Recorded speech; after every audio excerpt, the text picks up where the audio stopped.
দুপুরে খাওয়া দাওয়া করতে বসে গেছি। আর সঙ্গে রয়েছে আমি আর আমার ছেলে।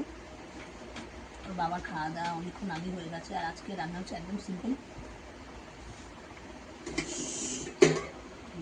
গরম গরম ভাত। এই যেখানে সব রকম সবজি আছে, এখানে ডাঁটা আছে, আলু আছে, কাঁচকলা আছে, তারপরে ঝিঙে আছে, কাঁকরোল আছে, মানে অনেক রকমের সবজি দিয়ে আর বড়ি দিয়ে একটা সবজি হয়েছে, দারুণ খেতে হয়েছে।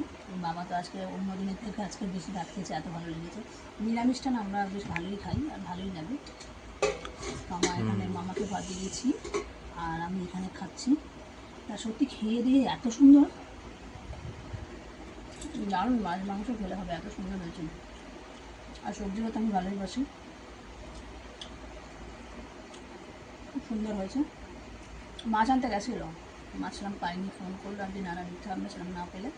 আমাদের বাড়িতে সব রকম মাছ কেউ খায় না, অনেক রকম মাছ খায় না, বেছে বেছে খায়। আর যাই হোক, চলুন খাওয়া দাওয়া করি।